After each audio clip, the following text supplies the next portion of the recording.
안녕하십니까, 이진우입니다.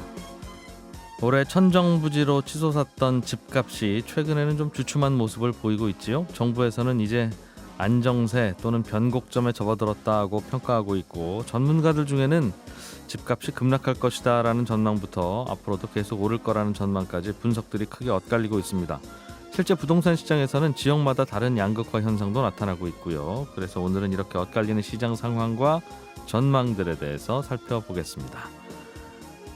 그림, 명품, 와인, 음원, 운동화 등등 각종 한정판 상품들이나 자산들을 비롯해서 최근에는 송아지까지 공동으로 투자하는 이른바 조각 투자 열풍이 이어지고 있는데요. 특히 MZ세대를 중심으로 이 시장이 확대되고 있다는데, 오늘 트렌드 리포트 시간에는 이 제도권 밖에서 점점 판이 커지고 있는 조각 투자의 현황과 또 주의할 점에 대해서 살펴보겠습니다.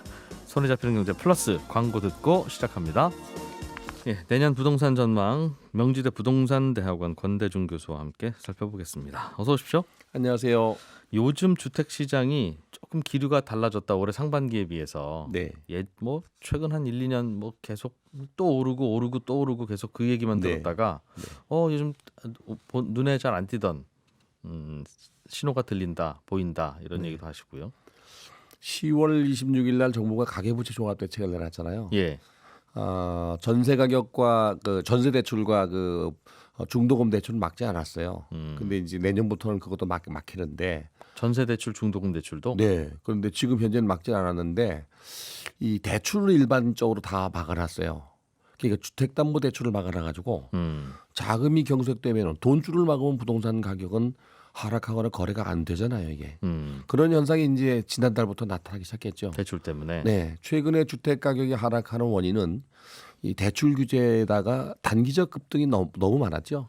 거기다가 이제 금리 인상도 있었고요. 이런 여러 가지 이유 때문에 그렇지만 또 11월, 12월이 비수기예요. 그래서 한국부동산원의 그 주간 자료나 또는 월간 자료를 보면은 서울 같은 경우는 지난 11월 1일부터 지난 12월 6일 날 발표한 자료까지 보면은 이 매매 지수가 0.15에서 0.1로 0.05% 내렸어요. 그런데 이게 계속 매주 내렸어요. 그러니까 사실은 정부에서 홍남기 부총리가 부동산 가격이 이제 그 안정되고 있다고 그러는데 사실은 이게 아니고요. 상승폭이 줄어든 겁니다. 여전히 상승하고 있습니다. 예. 네, 지방도 마찬가지로 상승폭이 이제 줄어들고 있는데 대구나 세종시는 정말로 마이너스로 돌아서고 있습니다. 실제로 내리고 있다. 대구와 네, 세종시는. 거기는 이제 왜 우리가 물량의 장사 없다는 얘기 있잖아요. 공급 물량이 늘어서 좀 내려가고 있고요. 그동안 상당히 강세를 보였던 부산이나 대전, 광주 여기도 지금 보합 합세를 유지하고 있어요. 그러나 상승폭이 둔화된 거지 마이너스로 돌아선 건 아니에요. 어려운 질문입니다만 어떻게 해석을 하세요? 보통 이런 일이 있고 난 다음에 나중에 한 2, 3년 후에 보면 아이고 그때가 이제 고점 찍고 내려오던 직전이었구나. 네. 그때 팔았어야 되는구나. 네. 이런 생각을 하게 될 수도 있고 네. 또 1, 2년 전에도 이런 모습 보이다가 다시 올랐잖아요. 네. 그러니까 그냥 잠깐 쉬어가는 계속 상승 추세의 중간이다라고 볼 수도 있을 것도 같고. 우선 집값 전망을 하기가 매우 어려운 게 우리나라 같은 경우는 정책 변수가 너무 강해요. 그냥 지금 상태에서 전망을 할 수 있어요. 수요 공급에 의해서 또는 공급 물량이 입주 물량에 따라서. 근데 여기에 정책 변수가 하나 탁 나타나면 시장이 흔들려 버려요. 내년 대선 이후에. 네. 바로 어제 이재명 후보가 양도세와나 종부세부터 다 또 만지기 시작하니까 또 상황은 달라지거든요. 근데 그냥 놔두면은 2025, 6년도 이후에 이제 3기 신도시를 비롯해서 입주 물량이 좀 늘어날 겁니다. 여기에 이제 2017년 12월 13일부터 시행했던 4년 8년짜리 임대주택 등록 활성화 방안이 4년짜리가 이제 내년부터 끝납니다. 그러면 이게 10년으로 연장해야 됩니다. 4년짜리가 없어졌거든요. 이제 다시 하려면 10년을 더 해야 되는 거니까. 여기에다가 작년 6.17 대책에서 아파트의 매 임대주택 제도를 폐지했어요. 그러니 아파트 사서 그동안 임대사업 하셨던 분들은 이제는 더 할 수는 없네요. 네. 그러다 보니까 그 물량이 나오는 것도 꽤 있어요. 사실은 작년 5월 말 기준으로 이 법이 시행된 이후에 그 임대주택에 등록한 게 160만 7천 가구나 됩니다. 국토교통부 자료가 일부 이제 해제돼서 매각된 것도 있겠지만 앞으로도 계속 나올 거란 말이죠. 그분들은 다주택자일 가능성이 높은데.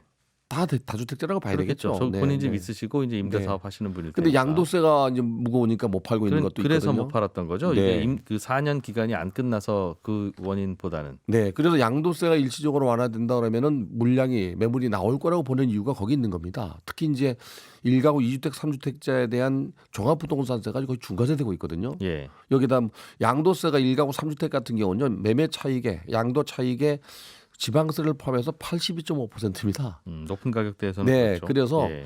이런 것들을 예측한다 그러면은 장기적으로 주택 가격은 안정화될 수밖에 없어요. 이 매물이 나올 거란 말이죠. 4년 임대 사업 하시던 분들은 임대 사업 마치고 팔면 양도세가 무겁지 않죠. 그건 없습니다. 초기에 2017년도 12월 13일부터 6개월 동안 등록한 사람들은 종부세 양도세가 없습니다. 그러니 중과세가. 그분들은 기간만 끝나면 팔 거죠. 양도세 현재 중과가 되어 있는 이 상황이 바뀌지 않더라도 네. 매물이 나올 수 있을 텐데 그렇죠. 그런 물량이 많습니까? 많지는 않고요. 수도권에 지금 금년도에 한 20만 가구 넘었는데요. 내년도도 한 30만 가구 정도는 됩니다. 만기가 돌아오는. 네. 근데 이게 30만 거의 비아파트 부분이에요.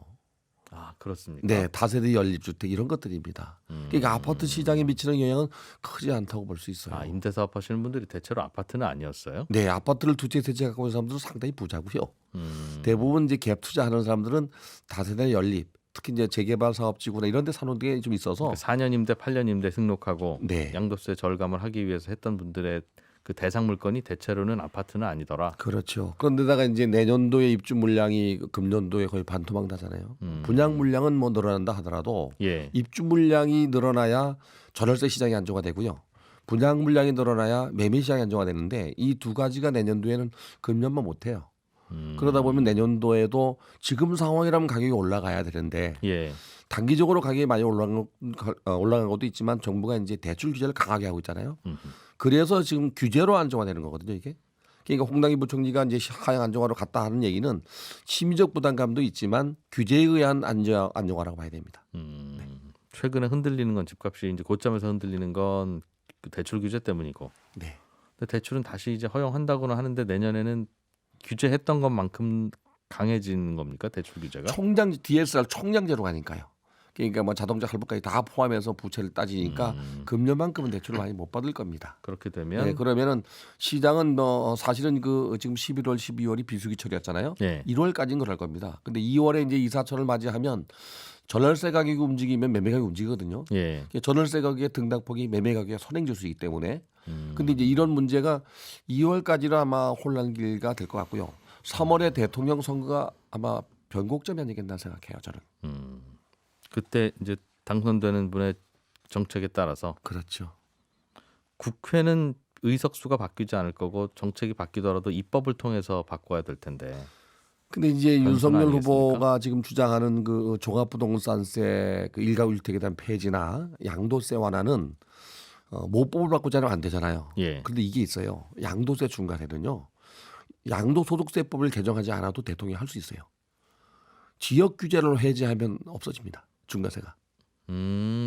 지금은 규제 지역, 이른바 네. 조정 지역에만 그런 게 조정되는 적용하니. 지역에서 해당되거든요. 그러니까 투기 지역, 투기 가열 지역 이렇게 해서 한시적으로 완화하거나 뭐 없앨 수도 있고 네.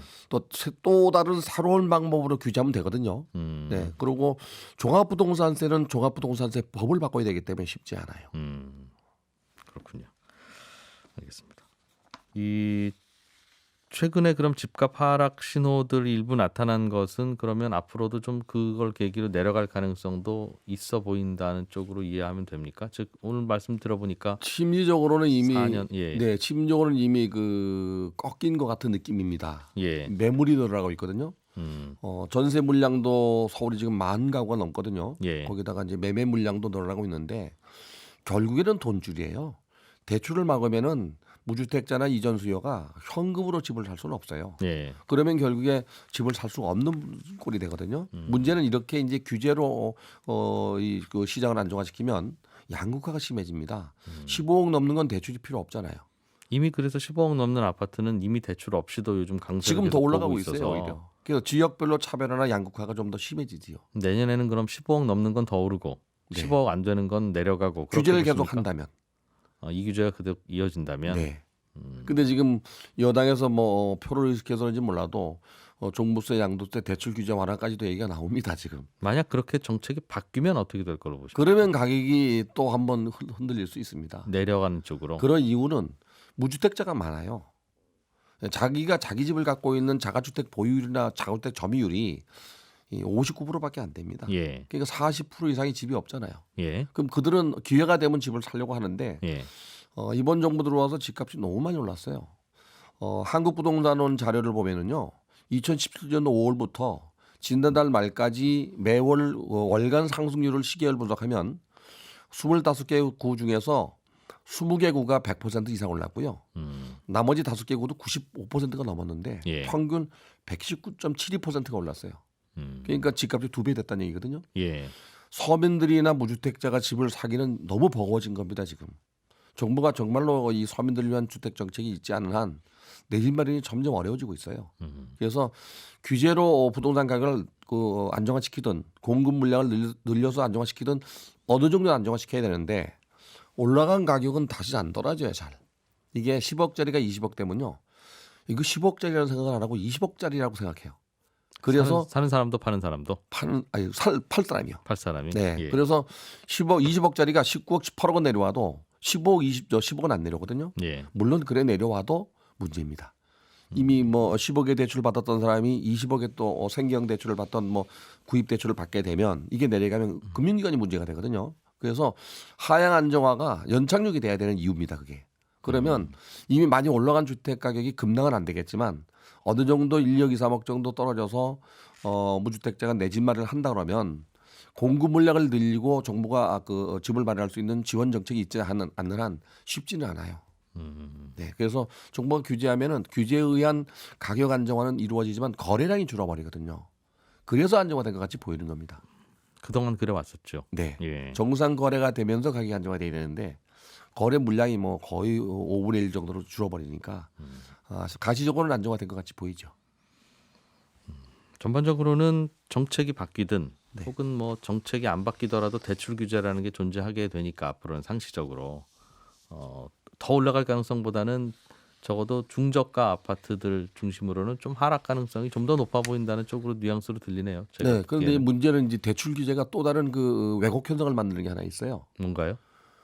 우리나라만 있는 전세제도 있잖아요. 예. 전세 끼고 사는 갭 투자가 늘어날 수 있어요. 그건 규제 안 받잖아요. 그러다 보면 전세 가격이 올라갈 거고. 그렇죠.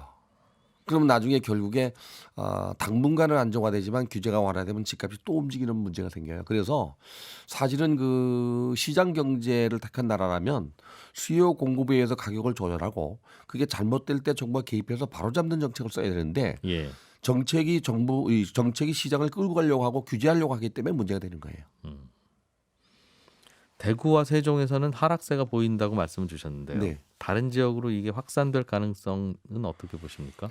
당연히 있지요. 지금 세종시 같은 경우는 너무 가파르게 올랐습니다. 지난해 상승률이 너무 높아서 그 공시가격 상승률이 70%가 더 올랐었어요.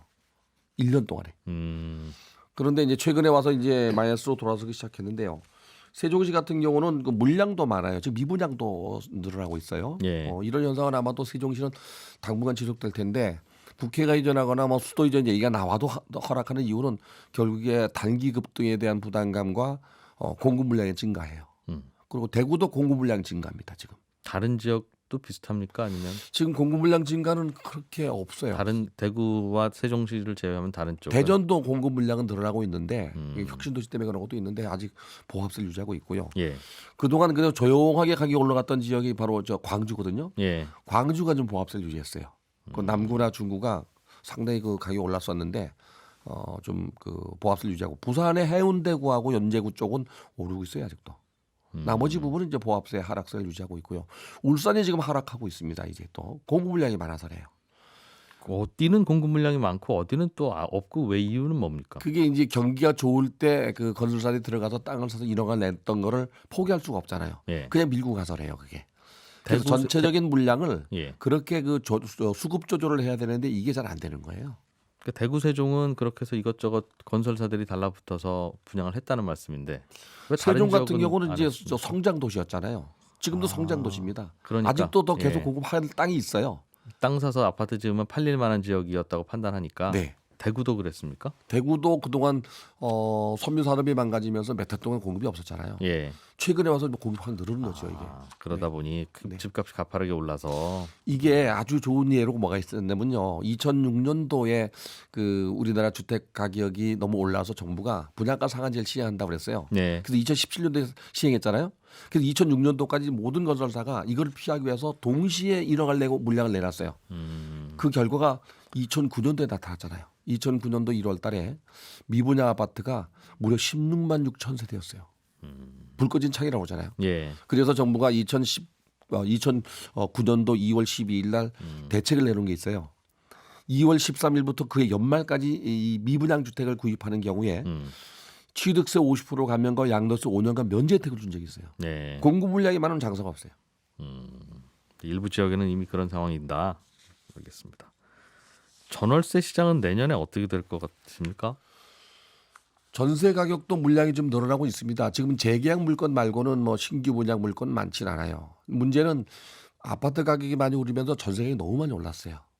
그래서 아파트에 살던 사람들이 전세 가격이 오르니까 비아파트 부로 이전을 하는 거예요. 예. 서울 같은 경우는 비아파트 부에 살던 사람들이 다시 또 교외 지역으로 나가는 거예요.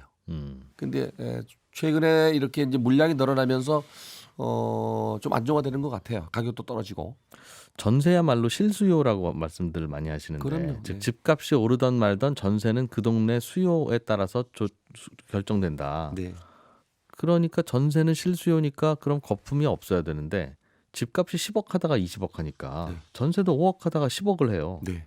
그 말은 전세가 실수요라는 말과는 좀 동떨어진 겁니까? 이게 아니면? 이제 그 수익률을 따라가는 거예요. 매매 가격이 올라가면 네. 원래는 전월세 가격이 올라가고 매매 가격이 그 수익률을 받쳐줘서 올라가야 되는데 매매 가격이 먼저 올라간 거예요. 예. 그러고 거기에 따라서 전월세 가격이 맞춰가는 꼴이 돼버렸거든요. 그 매매가 올라가면 여기에- 실수요지만 전월세도 따라 올라갑니까? 네. 여기에 서울 같은 경우는 최근에 그 강남적 서초를 중심으로 재개발 재건축 사업 진행됐잖아요. 예. 이주 수요가 많아진 거예요. 예를 들면 지금 구반포가 지금 한 3천 세대 이상 이전하고 있잖아요. 예. 불과 또 지난 그 연말부터 1년 전부터는 그 둔촌 중구 아파트가 5,900세대가 이전을 했어요. 5,900세대가 살던 집을 놓고 밖으로 나오면 예. 결국엔 전월세 시장으로 오잖아요. 엄청난 양이거든요, 이게. 요즘 서울 전월세는 그럼 임대차 입법 꼭 그것 때문만은 아니라 그렇죠. 그것도 다른 여러 영향을 요인들이 주지만 있었군요. 네, 예. 이전 수요도 많다는 얘기죠. 네. 내년에는 어떻게 될 걸로 보십니까? 내년에는 오세훈 시장이 지금 재건축 사업을 좀 박차게 하고 있잖아요. 그럼 또 비우고 나와야 되고 허무는 물량 때문에 전월세는 더 오르겠네요. 그럴 수 있습니다. 그런데 이제 이 대통령 선거가 끝나서 어느 분이 대통령이 되더라도 예. 이 매매 시장은 영향을 줄 수 있지만 전월세 시장은 영향을 줄 수가 없어요. 특히 최근에 전월세 시장에서 가격이 올랐던 이유 중에 하나가 정부의 기여도 있어요. 전세금 대출을 해줬잖아요. 5호까지. 이게 쉽게 전세금을 마련할 수 있었던 거거든요. 그래서 내년에도 역시 마찬가지로 전세 시장은 지금은 뭐 하향 안정세로 가고 있지만은 이사철을 맞이하면 다시 또 반등될 가능성이 있습니다. 내년 그런 이유들 때문에. 네. 그렇습니다. 명지대 부동산대학원 권대중 교수였습니다. 고맙습니다. 감사합니다. 네, 손에 잡히는 경제 플러스도 여기서 마무리하고 저는 또 내일 아침 8시 30분에 손에 잡히는 경제에서 찾아오겠습니다. 손에 잡히는 경제는 하루 2번 다시 듣고 싶으시면 홈페이지나 팟캐스트 활용하시면 좋습니다. 내일 찾아뵙죠. 이진우였습니다. 고맙습니다.